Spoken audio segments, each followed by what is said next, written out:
Welcome into another episode of Respect the Hedges. We here to talk dog football, man. We're gonna talk a little offense, specifically the wide receivers and the running backs, man. So let's go ahead and get this thing started. Georgia on the logo, celebrating back-to-back Nats. Perfection wears red and black tonight. 15-0. The Dogs have done it and won a second consecutive national. Oh man. Oh man. Oh man. Not again. Lead flicker to get the night started. Downfield looking for Godwin. Into his hands. And guess which dogs are barking first? Uga, get after it. Sonny Michelle will send the Dogs home to the championship game.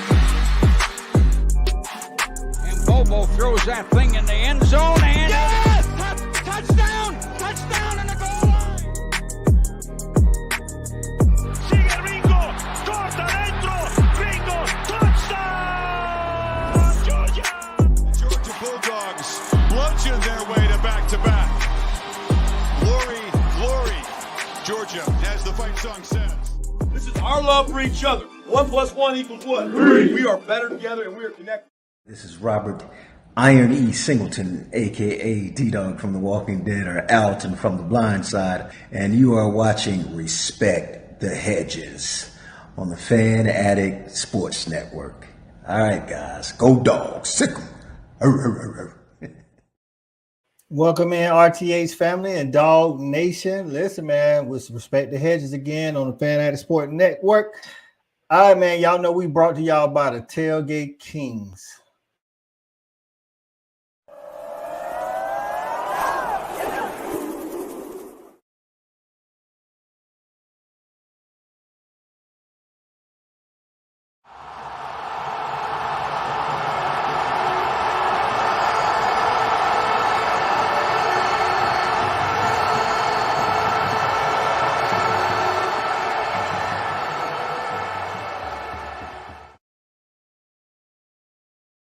All right, man, we ain't gonna waste your time today, man. We're gonna jump right in this thing, man. Talk about the offense, man, and talk about the wide receivers and running backs, and then we're gonna also talk about the game, the schedule, what we think is like from easiest to hardest, ranking the games on the schedule, man. So let's go ahead and jump into this thing, bring our people on, man. Y'all already know who up first up in the building.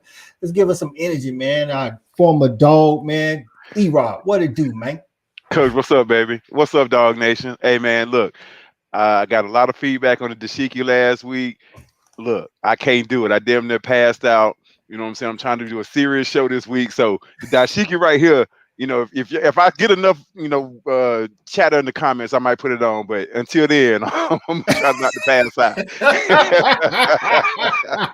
Hey, yeah, we definitely don't want you to pass out, E-Rob, but you know what I'm saying? If the people call for it, you're going to have to give it to them. Hey, man. I'm going to give the people what they want, baby. That's right, man. Next up on the scene, man. Listen, man, both of my double dogs is in here early, man. What's going on, Shawty? Let me make sure you ain't going on. Hey, E, I'm gonna tell you this, man. If you got to make them kind of decisions, win it or not, just don't win. Don't do it. You got to think about passing out. Just don't win, dog. But no, man, what is going on, man? Happy to be back episode. Sure, man. Back in the building. Let's go. 3 and 4 years, man. Let's go. Let's get it. That's right, man. That's right. It's what we're doing, man. Listen, Shelby, first lady in the building, 3 of 4 and 24. Beck for Heisman. Hey, that'll be a nice like icing on the cake to another chip, man. With Beck for the Heisman, man. Sooner Legends up in here. We appreciate you, dog. I haven't had a chance to officially welcome you to the SEC as of July the 1st, but welcome, SEC brethren. We appreciate you, man. Kadarius Favors in the building. What's going on, my man? Go Dogs. Go Dogs. She laughing, Chandra laughing at you about the dashiki. Wait, so is it official? Texas and Oklahoma, they in now? Ain't no July 1st. Okay, all right. As of yesterday, man, all the ACC and people are in there. Caitlin said, "Put it on." Come on, Kayla. Come on now. Don't do me like that. Vote number 2 from Shelby say we definitely want the dashiki. One more vote is going on, baby. One more vote is going on. What's good, stat guy in the building, man? Listen, man. Hey, listen, y'all asked him to put it on. Now we got to watch him now. So if he ain't talking, make sure he ain't falling. I get lightheaded. You see me start swerving, doing this shit. Yeah. Turn on the AC. Oh, right. It's right. on. That's what you hate, though. The little AC on, bro. I damn near passed out with it on. Don't do it. Oh, man. Listen, man. This offense is expected to put up some numbers just like it has the past 3 to 4 years, man. And I don't think anything's going to be different this year. But we got to talk about some of the pieces that's going to help get us there. You know what I'm saying? This wide receiver room is deep, E-Rob. I mean, like real deep. We're gonna try to take a look at some film, but E-Rob, what guy you looking forward to seeing? Whether it be a new guy or an incoming guy. Trojan Fight, what's going on? We appreciate you up in the building, my guy. So E-Rob, who you looking forward to, man, this season coming up? So as an older guy, more established guy, I'm looking at my boy Dominic Levitt. I'm looking for him to have a big year. I'm looking for him to have a breakout year and lead the pack, lead that receiver room. So that's what I'm looking for. As a newcomer, Kobe Young. Okay. That's the guy. That he showed me some things in the spring game. You know, it was only a quick little glimpse, but this guy, he has great size, great body control. I think that he can definitely be a factor in the middle of the field. He can kind of substitute for what we're missing and not having Brock Bowers this year. We will have another big body that can kind of patrol the middle of the field and be a matchup problem. So I'm looking for him to step up, and I'm looking for Bobo to find a way, be creative, and find ways to get him the ball. Okay, we definitely gonna take a look at a little bit of Kobe Young, see what he does, what he brings to the table. Shawty, what about you, man? Which one of we brought in 3 newcomers at the wide receiver position: Kobe Young, Landon from Vanderbilt, and Michael Jackson from USC. I don't forget about him. Listen, man, I forgot about him, and I think he's gonna help on special teams, but we'll get to that. Okay. But Shawty, who you looking at as far as a newcomer and one of the guys that's already there? Well, I'm gonna have to go with the guy E-Rob talked about, Kobe Young, newcomer. I mean, he has something that none of the other guys have, which is that body type. You know, being 6'3", 6'4", 210. That's another red zone threat. Just based off, You might be a little bit closer. It's like just based off of formation and mismatches. So having Kobe Young definitely brings a different threat that we currently did not have. So gotcha. The newcomer that I'm looking for. And you know, I gotta go with Dylan Bell. You know, again, I think that's your guy. Yeah, I've talked about him several times now. I mean, he has something that, you know, some of the other guys don't have. Like he's a multifaceted player. I mean, you can put him in that field, you can put him in the slot, and you can line him out wide. He can return kicks. I mean, he does it all. I mean, I think we got about 45% of the returning receiving offense coming back.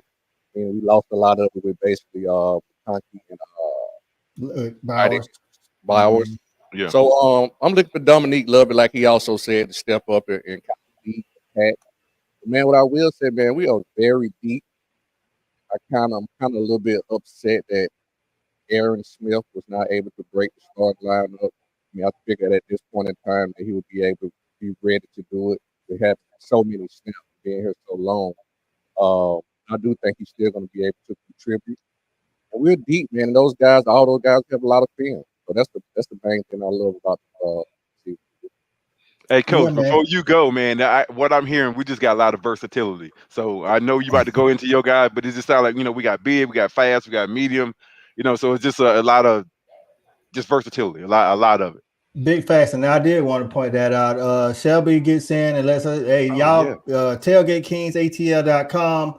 We are presented by Tailgate Kings. Our brother in JV is the owner and operator of that. And for the Bama game, September the 28th, man, they're doing a charter from Atlanta to Tuscaloosa. You know what I'm saying? You ain't got to worry about driving if you know what I'm saying, tailgating like the crazy. SEC does. You know what I'm saying? It's definitely, and we'll get to this at the end of the show. It's definitely tops of my list as far as games or whatever. But tailgatekingsatl.com if you want more information about the charter bus going from ATL to Tuscaloosa. Trojan Fight gets in and says, what do we expect out of Michael Jackson III? I actually expect Michael Jackson to kind of be the, if you would say, the backup to Dylan Bell. Like Shawty said, Dylan Bell is like multifaceted, versatile. I think Michael Jackson brings some of that same stuff, a little bit more compact than Dylan Bell. Dylan Bell is about 6 foot, a little bit 6.5, I guess. You got Michael Jackson. I think he's more like a 5'10", 5'11", maybe pushing 6. But I think he's more solid, like, you know, almost like a running back, but he's super fast. So, and I think he's going to help in the kickoff return game along with Anthony Evans as well. So that's how I think we're going to use. I know one thing, Bobo said he wants him on the field to try to get the ball in his hands out in space. So I don't know if you'll see him at traditional receiver because of what Shawty talked about, man. We are like super deep at the receiver position. We are going to take a look at Dylan Bell as well. So, and yes, this is true, Trojan Fight. We have not had a 1,000-yard receiver since our guy, Terrence Edwards in 2002. It's us, Florida, and I want to say it was one more team that didn't have one in the last 20 years. W's and L's. Yeah, but one thing at Georgia, though, it doesn't really matter because they spread the ball out so much. I know a lot of schools use that as negative recruiting against us, but what they can't do is use our draft picks as negatives because there's only 5 schools in the nation that has had more draft picks since Kirby's been here at the wide receiver position. And so I want to say it's Ohio State, Bama, Clemson, LSU, and like one more school. And so, Coach, that's stat of the day right there now. Listen, I'm just telling you. Stat of the day right there now. They try to throw, you know, I don't think Trojan Fight was, you know, taking no shot, but some other people do. And I have to hit them with the draft facts. You know what I'm saying? It's like, we get them drafted here. That's like, you want to get drafted or you want 1,000-yard receivers. And when you come here, you got to understand, you got to be prepared to share snaps. I mean, we just too deep. At every position. We're not just going to have a stud that's just going to take 85% of the snap at that position. Right. As good as Brock Bowers was, he didn't even reach 1,000. Like, you know what I'm saying? It's like, so it's just the thing, like Shawty said, you got to be prepared to, you know, share those snaps. So, yeah, not a shot. Yeah, I didn't think so, Trojan Fight. I know you cool dude, dog. He said, yeah, what's crazy is some people that's college football fans don't even know that. You know what I'm saying? They like, because they assume that because a lot of the good receivers we've had, George Pickens, AJ Green, you know, Malcolm Mitchell, like all these guys, you Shawty, like, you know, a lot of these people, we ain't had no 1,000-yard outside of Terrence. Terrence Edwards is he was Coach, I'm gonna tell you why I feel like that. And because it goes back to something I said a long time ago. Because you get to see these guys make plays in big time games late in the season when other folks ain't playing. Right. And I think that helps because they making those plays. You know what I'm saying? Like George Pickens. George Pickens missed almost a whole season, the first championship, and then got in the Bama, the SEC championship game, national championship game, make it. Yeah, that matter. Right, man. Right. So let's take a look at some of this Kobe Young film, man. Let's see if we can get this thing going here. Hey, how many? While you doing that, Coach? How many years does Michael Jackson have? Is he just 1 year at Georgia, or 2 years? I think he's 2 years. I could be wrong. I think he got 2 because I think he's a COVID dude too as well. Okay. But Trojan Fight, maybe you can help us with that. How many years did he play at USC? So this is Kobe Young. They use him. Listen, man, dude, 6'5", 215, but he got wheels. Yeah, he can move. Right. Nice body control. Right. So, I mean, just looking at how he's navigating, this is just a simple wide receiver screen. We're going to run this at Georgia.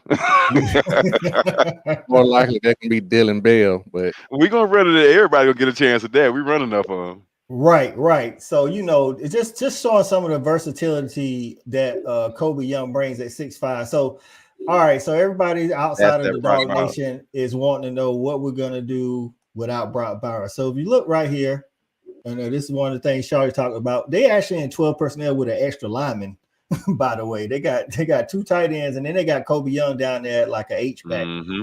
And this is a play that we saw a lot from Mike Bobo and Brock Bowers getting him out underneath all the linemen and out into the flats. Texas A&M, I don't know what they was doing in coverage. They lost them in the shuffle, and it's just like that. Oh, so play for me. Yeah. So, do you remember when I was talking last week? Miami doing exactly what I was saying. Put him down, flanking him at the tight end. That's basically 2 tight ends. Right.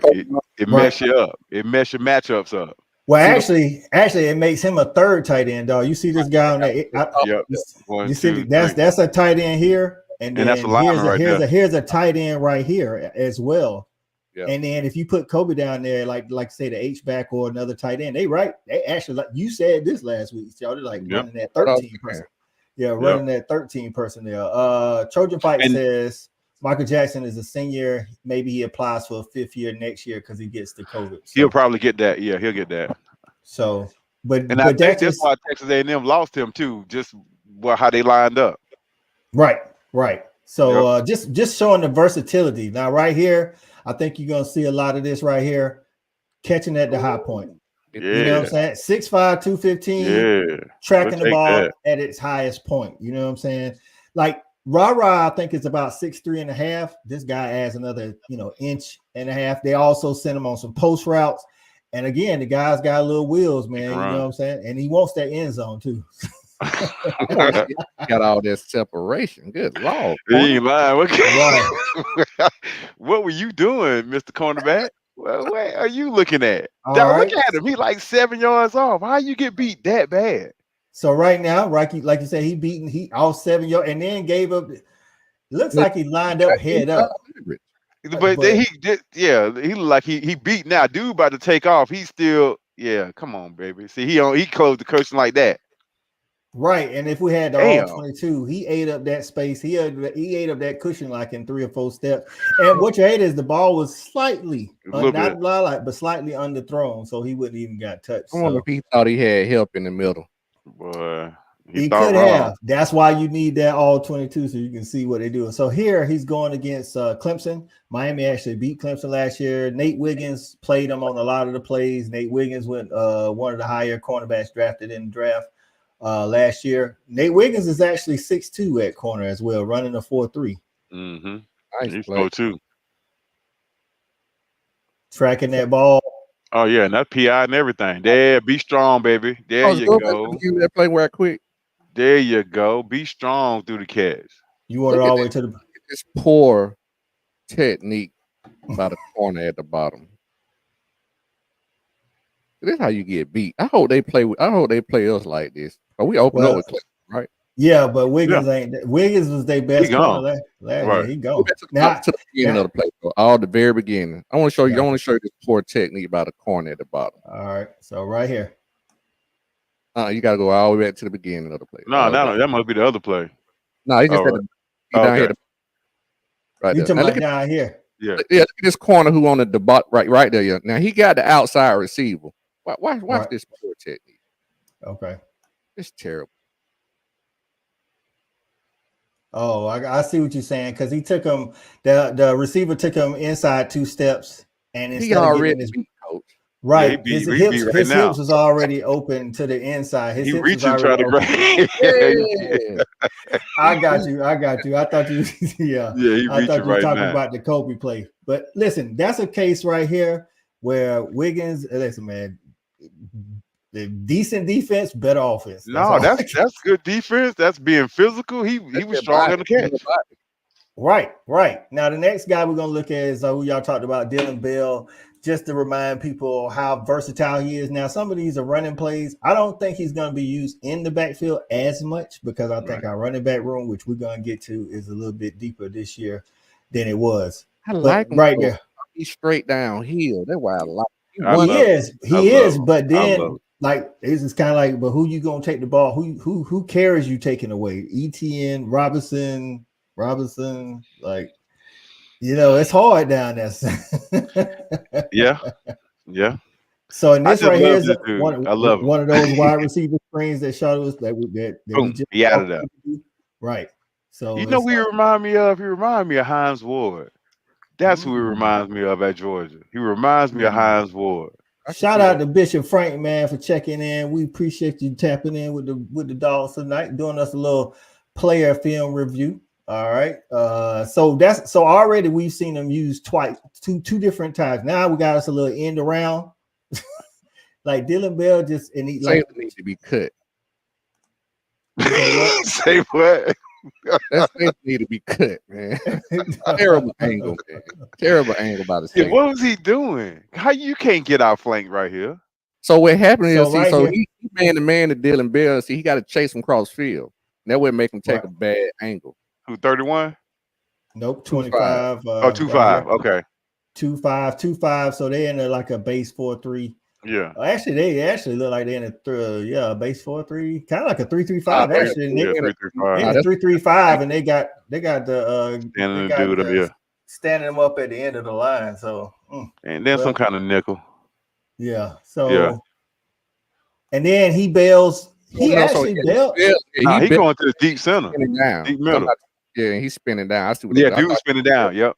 Right. What is he doing? The strong safety took the bad. Yeah, he just shot. Right. He need to be cut. Yeah, you can't do that. Well, he dared to make the play. That play literally. He unblocked. He unblocked. He got to make that play. Cut him. Oh, you got to make that play, son. Where are you going? Dog, he ain't even touch him. Right. So that's 3 ways we've already gave him the ball, and then he can. Hey, listen, man, he can go get the fade route as well. You know, that's over. Jalen Kimber, he did have help over the top. I think the safety was just a little late getting there. He was, but still, if you got help, why you let him off the line so easy? Then the corner got looking back. Well, if you got help over the top, why are you letting him off the line that easy? Why are you not being super physical? Look, watch what he do here. Right. And then good ball placement by Carson Beck. Yeah, you got to get your hands on him, man. Yeah, I ain't gonna lie. I think I hit over the top. I'm gonna probably force him inside too. You got to slow him down. You can't. He can't have a free release. Beat him up. You got help over the top. Even if he beat you, you know what I'm saying. You got help.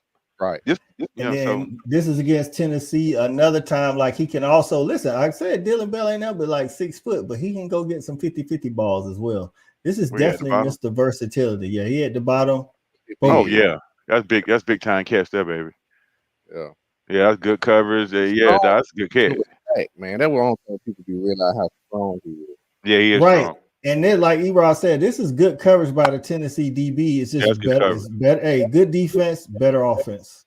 Yeah, you can't beat. That's where you're supposed to be. He in his hip. Yeah, he at the moment of truth, his hands between. That's you can't do no more as a DB without a penalty.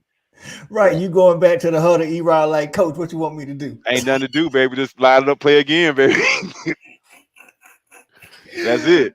Oh man, that's all I got for y'all for those 2 guys, man. Like I say, we're gonna talk a little. We need to say that, and then we're gonna talk a little running backs, man. The running backs. Listen, we saw Dylan Bell playing some running back. Aaron, is he fast? Eric, he says he faster than Hines. Is that what being you? I would say yes. I think so. Is. He probably. I think he's faster than Hines. I think Hines overall is more athletic than he is, but I think he plays a lot like. Yeah, I think because I think so. That's just my opinion. I feel like Hines was athletic. I'm not saying Dylan Bell not athletic though. So Hines just had just this knack to make plays, and that's what I see in '86. Just somehow, some way, just get the ball to him, and just good stuff happen. So you know what I'm saying. So I like that. So B. Shaw said that's a good comparison, E-Rob. All right. My God. Yeah, so like I say, we saw Dylan Bell play a little bit of actually, I was watching the highlights and going back through the game film. Bro played a lot of running back at the beginning of the season because you remember he was hurt. Everybody was hurt. Milton was hurt. Edwards was hurt. It was Dylan Bell and Roderick Robinson, who I think is going to be one of the bell cows this year. I think Robinson and Etienne are going to create that thunder and lightning, if you should say. And I think if Andrew Paul had stayed, that would have took some of those running back snaps from Bell. But to Shawty's point, he may fill that third role until some of these younger guys can learn the playbook, learn how to pass block. Something we looking for Etienne as well. Etienne definitely needs to step up the pass blocking game. I think they'll help with that. But who would you say is a comparison for ETN, Shawty? He kind of remind me of Sony a little bit. Yeah, there it is. That's what I was gonna say. He reminds me of Sony. Yeah. Yep. I'll put that as a good comparison because somebody asked me if he's like James Cook. I'm like, y'all don't understand how good a receiver James Cook was. Yeah. Like he was a great running back, but he was a great receiver. James Cook was almost like a scat back. He was right. A slide kind of scat. Yeah. I look forward to Bobo throwing ETN the ball a lot out of the backfield, but I don't see him lining up just straight wide receiver plays like Cook was doing. Cook was just like getting out there one-on-one, and it was a wrap. So him and then Robinson has some sneaky speed to be 235, 240 pounds. I don't know what he's weighing in right now, but last year he was around that 240 weight. Now, one thing I will say now, if Branson, I don't know if Robinson gonna hold that number 2 spot. If Branson get back healthy, I don't know. See, I'm kind of leery on 100% Branson, right? Because he had that injury during fall camp last year, and I feel like physically he'll be ready to go, but I always give him 18 months before we see the real them. So towards the end of the season now. Listen, that's good for Georgia. That's gonna be something serious, but that's good for Georgia. That's that competitive depth, man. And we got the incoming freshman. One of the guys took Chauncey took part. That's my guy. Right, he took part in spring game because he enrolled early. Nate Frazier, the guy that was ranked the highest out of our class as far as running backs, he enrolled during the summer. I think he's the more total package out of all the newcomers. I think Chauncey's the more physical back that you can go downhill, and I think Phillips is that just lightning in the bottle, right? Lightning in the bottle type guy. Yeah, I'm wondering if he's gonna even stay at running back. Yeah, Phillips. Where do you think they're gonna put him? Slot. Hey, that could happen. I'll be honest with you, I don't know if either is good as far as depth because it's not this year, but maybe next year. I mean, because right now it's just so hard to get on the field at either position, to be honest with you. I mean, right now I see Dylan Bell starting. I see our guy Lovett starting in that slot. I see Dylan Bell at the Z, and then Ra or Kobe, depending on how fast Kobe catches on to the playbook. Ra at the X. The last depth chart that I saw in May last month, they got Ra starting at the X, Bell at the Z, Lovett at the Y. Yeah. Kobe backing up Ra, Aaron Smith backing up Bell, and Anthony Evans backing up Lovett. Look at our guy Anthony Evans getting so far cracking that. I mean, he is explosive too. That's what I'm saying. It's like even if they was to move Phillips to the slot, Lovett technically could have another year, but if he has a good breakout year, he could hit the draft. Yeah, right. And then you got Anthony Evans, and then so Phillips. I mean, but then you got the guy from Vandy. He I would say he's more of a Z receiver though. Yeah. So, he's just a sophomore, so I know he got 2 or 3 years. Is it Spencer Cole? I mean, Landon. I think he's Landon Humphrey. Landon Humphries. Yeah, London Humphries. Sorry, Landon. Sorry, London Humphries. I've said Landon. That's on me. Third on the depth chart behind Arian Smith at the Z. At the Z. Right. That's what I figured. How many games do you think you'll have a 100-yard rusher? Listen, I'm gonna be honest with you, man. The way our offense is set up, you better get it in a couple of runs.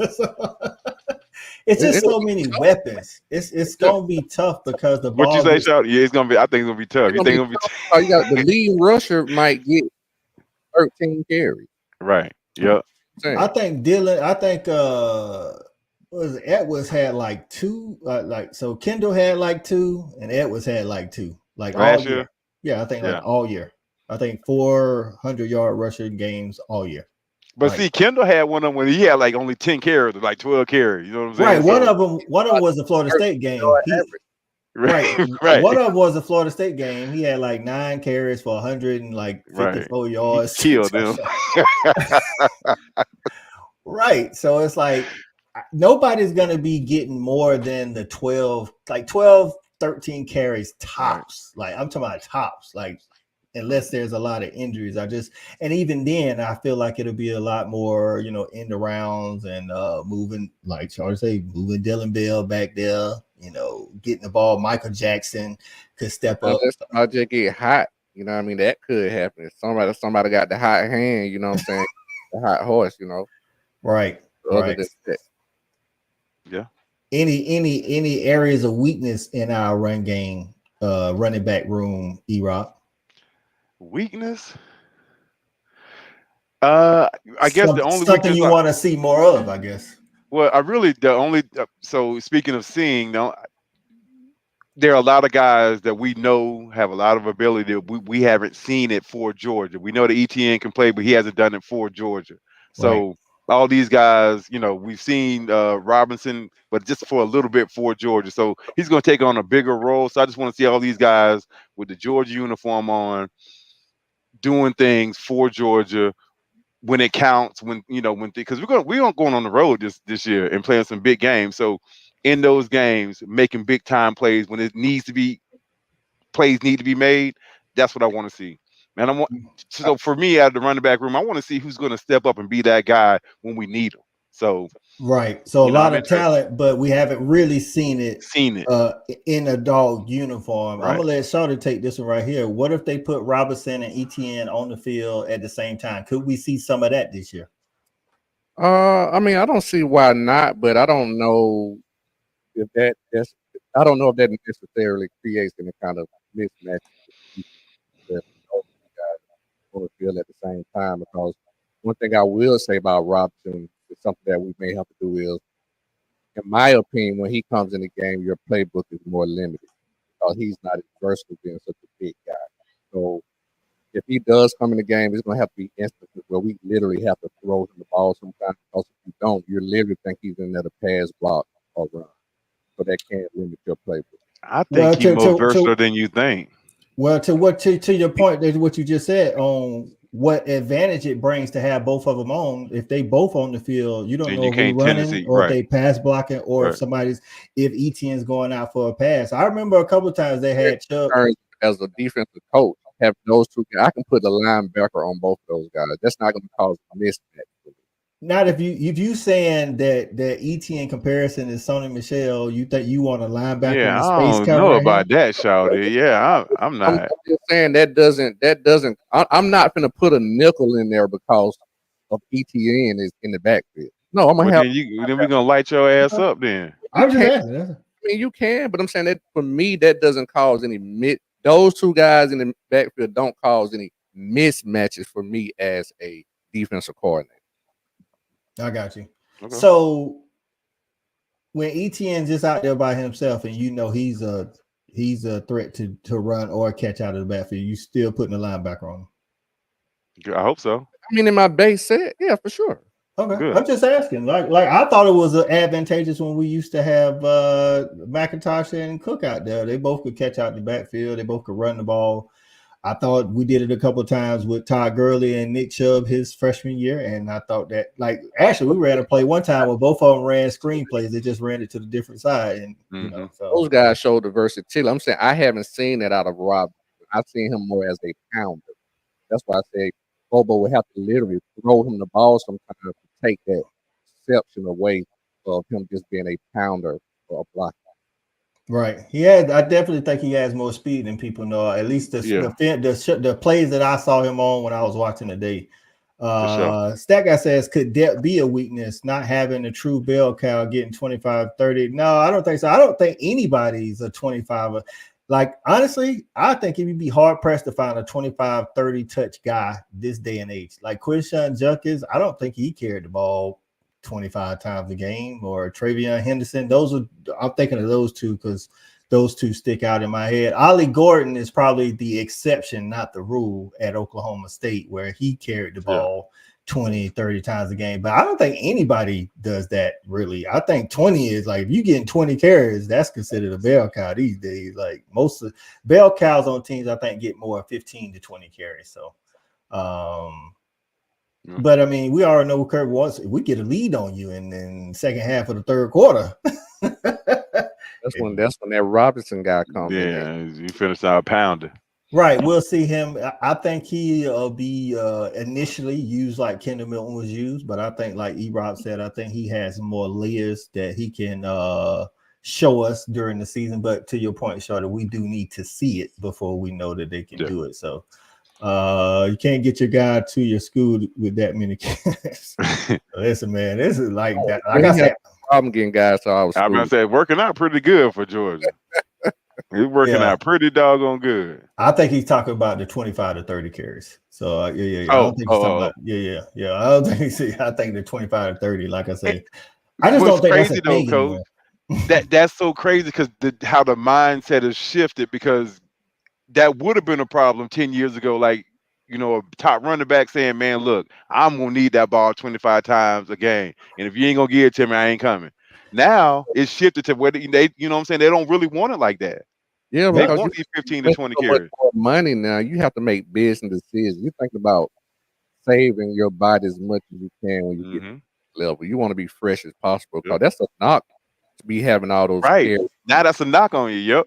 Right, because I mean, we're seeing it more and more. I mean, even with one of Georgia's own, with Todd Gurley, you know what I'm saying, and even Sonny Michel, like running backs have they have a shelf life. You know what I'm saying? And they don't, you don't want to use that up in college.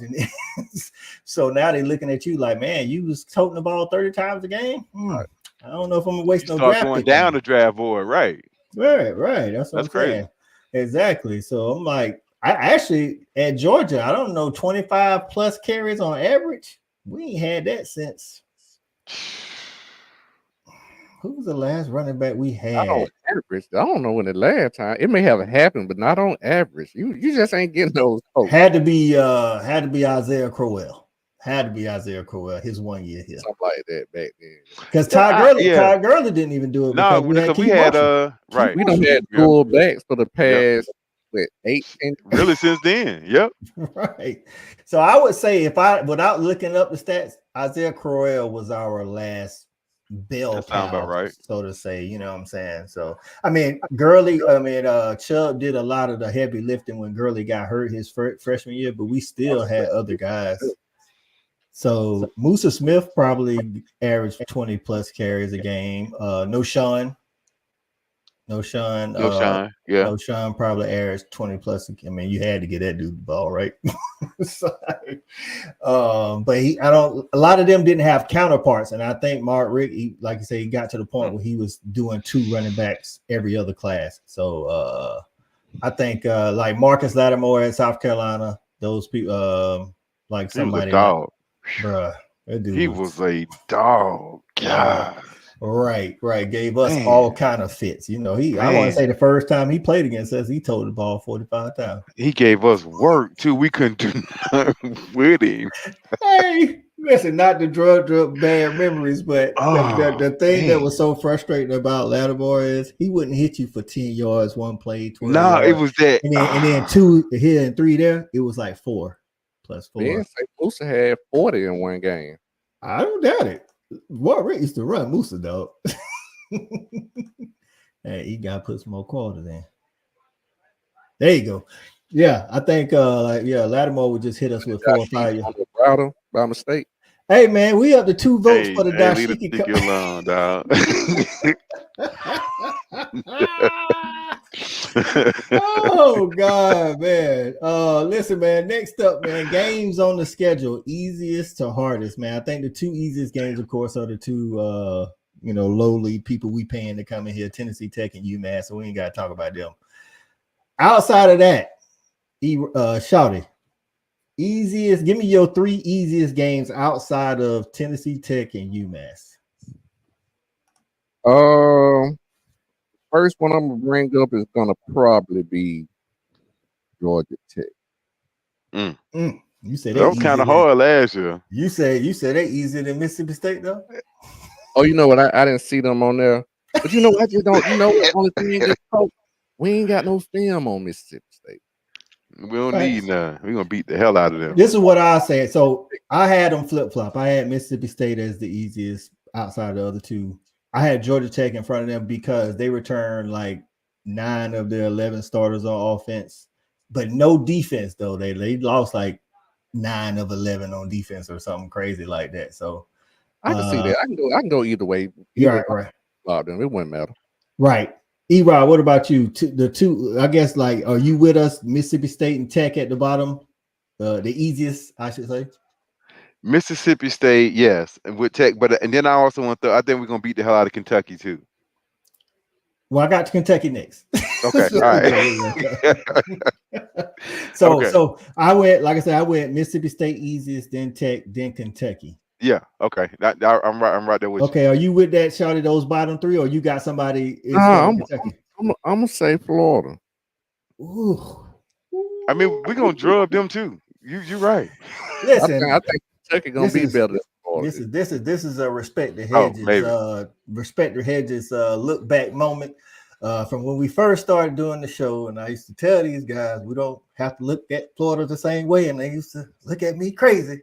Now I got my boy Shawty on board, and he say, "Hey man, we gonna beat the hell out of them." I mean, they it up pretty bad down there. I mean, it's pretty evident. You say when we play them after we beat the hell out of them, that's the game that's gonna get them up out of there, right? That's what you said, right? Okay. That's gonna be the game he get fired. Okay. Yeah, it is. So I have I showed that's crazy. I showed Florida a little bit more respect than Shawty, man. I actually had Kentucky and then Auburn. Auburn, yes, we're gonna beat there. Yes. Because Auburn's at home this year. We always kind of play, you know. I ain't gonna say we always. Let's stop that narrative. We played bad last time we went to Auburn, but we've beaten Auburn 17 of the last 20 times we played them, regardless of where we played them. Wallace Smith is in the building. What's going on, my guy Wallace? Appreciate you tapping in, man. But I got Mississippi State, Tech, Kentucky, then Auburn. That's why I got Auburn. Okay. E-Rob. I got Mississippi State, Georgia Tech, Florida, then Auburn. I'm with you, Coach. I'm with you, Shawty. I ain't got no problem with that, though. I really ain't got no problem with your list either. People say too easy. I'm with you, dog. Ben, the oldest game, no right. Tell them again, Ben. It's the oldest game being played in the South. It's been I just long. think freeze, man. You just you always do that. You worry about them, dog. We beat the brakes off all because, dog, it's the Jimmys and the Joes. We're gonna lose them. We're just ranking the games in the hardest. I know, dog, but Hugh Freeze, we're gonna beat the brakes off of them because he can't play. So it's gonna be an easier game than Kentucky. Then we're gonna beat the hell out of Kentucky. So, all right. Brian Drake for the building. What's going on, my guy? Listen, man, appreciate you tapping in. Respect the Hedges, man. We're going through games easiest to hardest. Of course, we started with the two FCS, I think, schools, Tennessee Tech, UMass. One of them, I think UMass has moved to the G5 or is next year or something. I don't know. Don't really matter. Bottom, so easiest at the bottom, going to the hardest. Mississippi State Tech is the consensus. Then Shawty had Florida and Kentucky flip-flop, whichever one. I had Auburn, Kentucky, and E-Rob had Auburn and Kentucky. Now, we're in the top 6, so the 6 hardest games on our schedule. Next, I got Tennessee. Yeah. I think I like Nick Iamaleava, but I just don't think they know what to do with. Like, I feel like Kirby has that figured out. You know what I'm saying? I feel like he's a better quarterback at this point than Milton, at least the talent wise. We ain't seen it on the field, but I just feel like that's in that game's at home. You know what I'm saying? And they haven't shown to in that offense that Heupel's runs to be, you know, an issue for us because we know how to stop the run, which is the first. I'm about to say stop the run. We got to stop the run. Right. So top 6 being, you know, the easiest. Shawty, who's next on your list? So who I had? Mississippi, Georgia Tech, Florida, Auburn, and Kentucky. And then I'm gonna bring up Tennessee as well. Okay. All right. E-Rod, what about you? Yeah, no, I'm with you, Tennessee. Yeah, I'm right there with you on that one. All right. Now, Shawty already had him in the list, but I actually had Florida a little bit over Tennessee because I feel like they will be fighting for their life by the time they come. They're just not going to be good, Coach. They're just not going to be good. Right. But if you go back and look, this is why I say that. If you go back and look, we've literally schedule in the nation, right? The last Florida's got the hardest schedule in the nation, right? Who, Florida? Yeah. Well, he getting fired then. I guarantee he get fired. Well, this is the reason why I gave them the slight edge over Tennessee. If you go back and look at the last 3 years since Hypo's been at Tennessee, we on average we beat Tennessee worse than we beat Florida, even though they probably had a better team than Florida.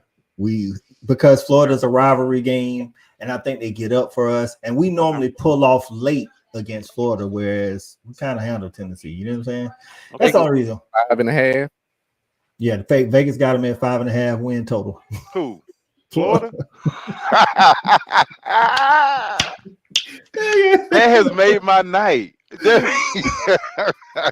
Being a native of the state He's of Florida, getting I thought you might like that, dog. Yeah, he's getting fired. He's out of there. Any disagreement with those, E-Rob? No. I'm right there with you on that. We good. All right. So now we get into the nitty gritty. Now let's get into it. You had Tennessee at 6, but so that means that you got Auburn at 5. I'm assuming because you didn't put Auburn down at the bottom. At 5, huh? Kentucky was at 5. Oh, Kentucky is at 5. Okay, I got you. All right. So Tennessee at 6. Who at 7? I got 7. I was reading backwards. My bad. So who you got at 7? Auburn. No, I already said Auburn. I got Clemson at 7. Well, you missing the team, dog. My number 1 was Mississippi State. 2 was Georgia Tech. 3 was Florida. Okay. Was Auburn. Kentucky was 5. Tennessee is 6. I got you. You had Auburn. I got you how you had it. Okay. Yeah. And then you got Clemson. Basically, I got you. Because we did say that. So Clemson at the 4th hardest game on the schedule is what you said. Going that way, yeah, for sure. All right. E-Rob, Clemson, 4th hardest game on the schedule, or do you have them harder? No, Clemson. I think we're gonna beat the brakes off of them too. We all got Clemson as the 4th hardest game on the schedule. I am totally agreement. So that leaves 3 games: Bama, I'm interested Ole Miss, in these. and Texas. So mine, I feel like Ole Miss is the hardest game on the schedule because for one, we play them at home. Again, I keep saying this: their offense is always better at home, and where it falls on the schedule, they're right after Florida and right before Tennessee. Mm-hmm. I don't like where it falls on the schedule. I got Bama as the 2nd hardest game because it's Bama, and until we can beat them on a regular basis, they always going to T-Town gonna be hard. And then I got Texas as the 3rd hardest game on the schedule. Okay. So Ole Miss hardest, Alabama 2nd hardest, and then Texas 3rd hardest. What about you, E-Rob? All right. So for me, I got the hardest game for me is going to be Texas because I think that game is going to be. It's going to be probably one of the biggest games of the year. I think that with all that's going on in Austin with the NASCAR, whatever the car race, and Right. it's going to be huge. I would imagine that game day is going to be there. I can't even think of the last time Georgia played at Texas. It's going to be huge on the road. Probably going to be a night game. That's just going to be the biggest game of the year, the toughest game. And I think Texas has a really, really, really, really good team too. You know what I'm saying? Okay. Let's not overlook that. Then I got, excuse me, Alabama. For those reasons that you just said, Coach, playing Alabama. Alabama's Alabama at Alabama. So that's my 2nd hardest game. And then Ole Miss. Yeah, so for me, I'm not as worried about that game as y'all as much as y'all because I really believe that we're deep in that front 7. That's going to be a front 7 game. We'll just dominate them up front and get on up out of there with a win. Okay, before Shorty goes, everybody in the comments, Alabama, Ole Miss, Texas, rank them from hardest to least hardest of those 3. Let us know in the comments. Wallace says he doesn't think Ole Miss is the hardest game. He thinks it's Texas on the road. I'm with you, Wallace. Ole Miss is on the road and Alabama is on the road as well. Yep. So we play all 3 of them on the road. So Shorty, top 3, man. Put them in order. Hardest. I'm gonna go least. I'm gonna go, go 3rd. Just go up the way I was going. So my 3rd hardest team is gonna be Ole Miss, and it's gonna be for some of the reasons you said, Coach. To me, Ole Miss is our trap game because of where it is in the season. That could have a big effect on the rankings and obviously who we could be playing in the championship game. You know what I mean? So for that game, I'm gonna go with Ole Miss. 2nd, I'm gonna go with Texas. Texas is gonna probably be, in my opinion, one of the few teams that on paper can match up with us on paper as close as anybody else can. So I think their top 22 is going to be very close to our top 22 starters. And again, they're new. We don't have any film on them. I mean, we will at that by that point, but I just mean with them being new, we don't really know much about what they do because we haven't played them. They're new to the conference. And one going to be Alabama because of something some of you guys have already said. Until we actually beat these guys, I mean, you just got to take your head off to them. I mean, we can say what we want to say. I mean, we do got a natty over them and all that kind of good stuff, but on a consistent basis, we haven't beaten them. But I do think this is going to be the year that we mash their ass and go ahead and let it be known that we are truly the standard. I really think this is the year where we take the torch. And people also have to understand we could possibly play Alabama 3 times this year. We could. Wow. Alabama, that can happen across, in some of these conferences. You think the way it's no divisions anymore, they're on the schedule. It could be a conference, title game, and it also could be a playoff title matchup, in that case, or maybe even a semifinal game, depending on where everybody's ranked. So Chandra gets in and says Texas, Bama, and Ole Miss, agreeing with then Texas, Bama, and Ole Miss. Stat Guy says Bama, Ole Miss, and then Texas. I see that.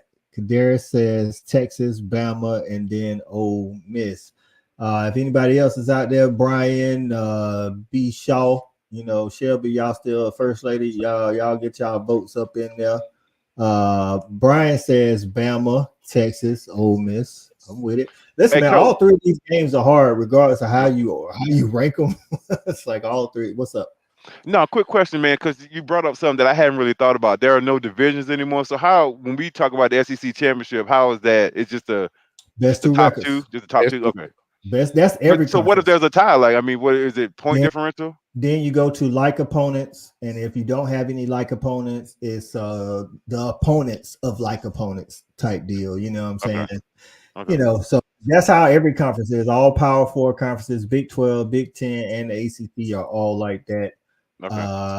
And then the G5 is their highest. G5 is going to make the playoffs, but they'll be decided kind of same way it was in the 14 playoff, like I guess best record of the G5 type deal, something like that. Yeah. All right. I mean, when you look at the schedule, man, that Texas game, I can see why a lot of people would go with Texas. Because, I mean, you're going to go on a little run with Kentucky, Alabama, Auburn, and Mississippi State.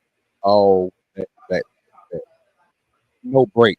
So I can see that definitely being a game why people say that's probably the hardest game, especially after the little small jump that you go through. But that's what also makes the Ole Miss game so. But the best thing about that is we do have a bye week. Right, we get a bye week before Bama, and we get a bye week before Florida. So I can see that, but that's one of the reasons why I put Ole Miss up there is because of where it falls after Florida and before Tennessee.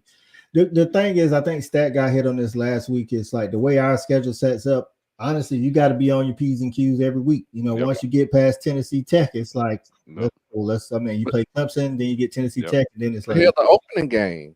Like Clemson, honestly, the best thing about this is they're going to be the first game. But the first game, both teams can be kind of, you know what I'm saying? You just never know. Well, see, I actually like that. And if you look at our, 3 to 4 year, last run or whatever, one of the reasons why I felt like because you remember, we all talked about it on our show each and every week on how the offense just didn't, I don't know, it was just, we was winning, but it wasn't like it was at the end of the season and the middle of the season.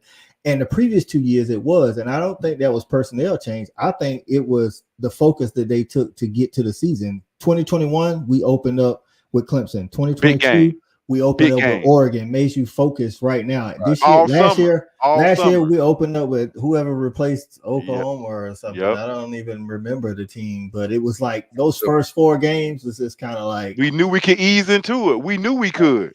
You know what I'm saying? And that was human nature. And so I think the focus, Clemson is even though we got them as the 4th hardest game. No, we're gonna be focused on that. That's still a hard game. Yeah, you know what I'm saying? Just look at the numbers. They got our attention. It's your 4th hardest game. Right. That's how you open the season with your 4th hardest game of the whole year.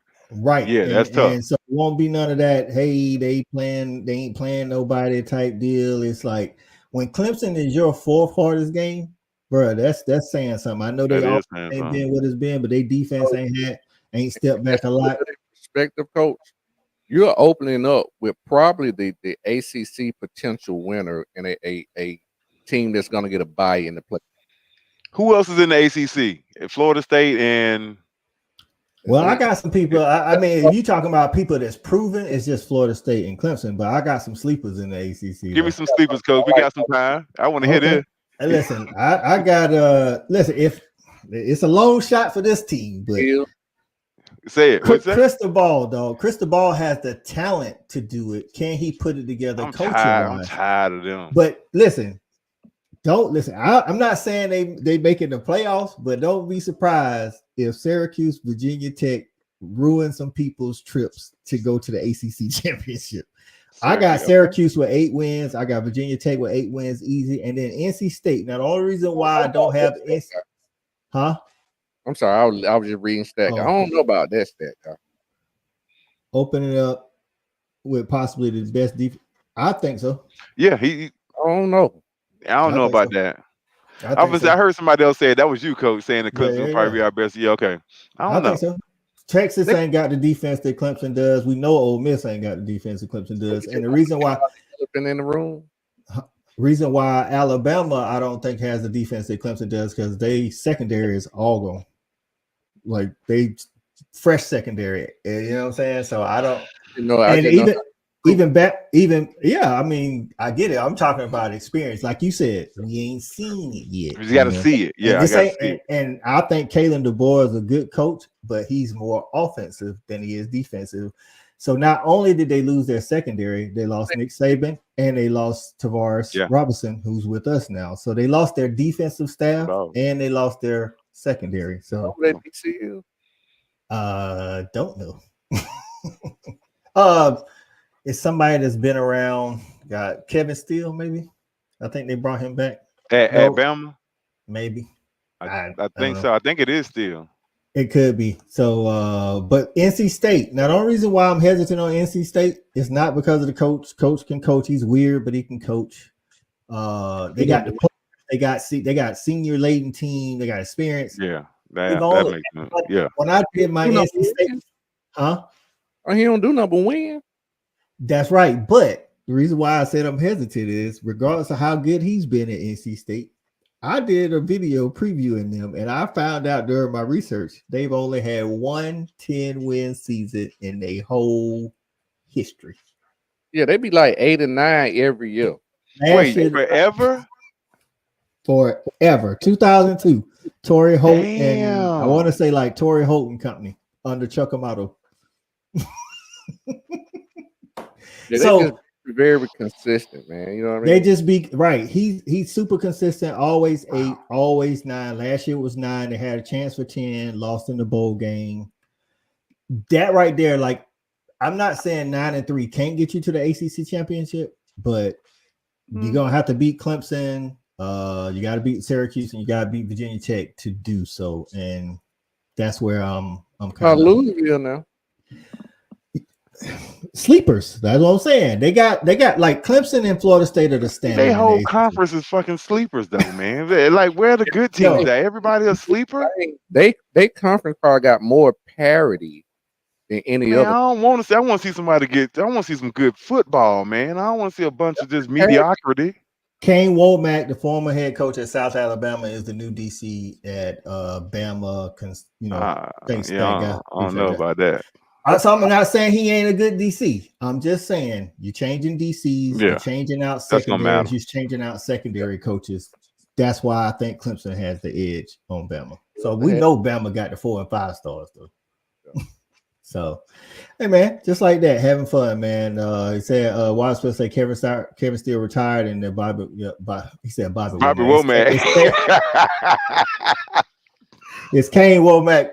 We got it, but we appreciate you, Wallace.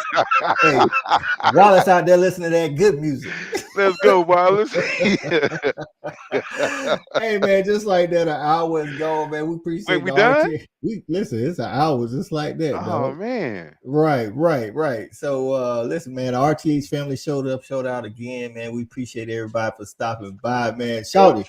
We should have went with now it's too late, but we should have put W's and L's on those games too. We can do that next week. Let's do that. So next week we'll do what we call win total. We'll go through all the games and put like a half, a point, or a 0, or whatever. We'll do a win total. Vegas got us at 10.5. Dashiki is on, people. The dashiki is on. So shout it, tell everybody, hey, where they can get at you, man, and anything else you got going on, my guy. Yeah, for sure, man. You can find me on YouTube Wednesday night. Just my damn opinion, man. We talk about a little bit of everything. Sports might be the least thing we talk about, but if you want to hear some barbershop talk, just some entertainment, just get your popcorn ready and tune in, man. Wednesday night, just my damn opinion. 9:30, and I also had a Doc and the Jock on Tuesday nights at 7:00. Man, I got respect the Hedges like tonight.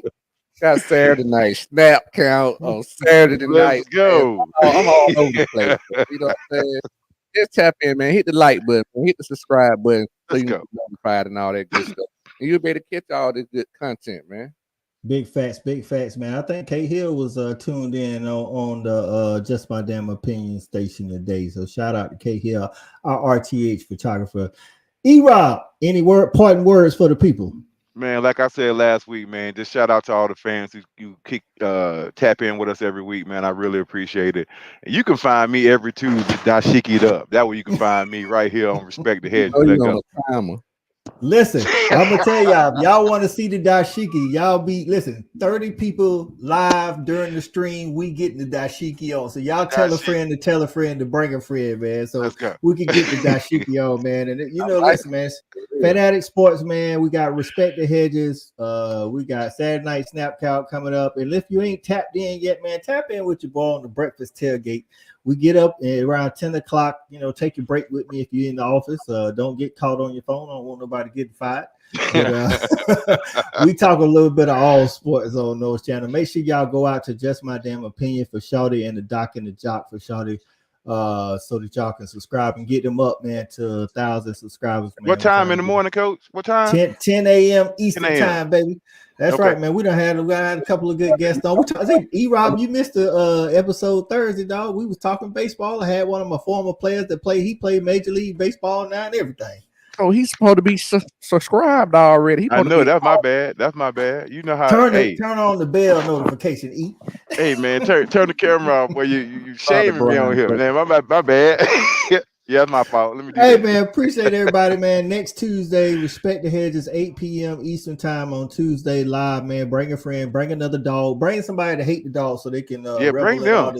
Yeah, right. So we can get their opinion as well, man. And as always, man, for our co-host that's not here, Cool Cal, CA, and JV, for my guys, Shouted and E-Rob. I'm Coach I. It's the Fanatic, man. We appreciate y'all. We out of here. No dog.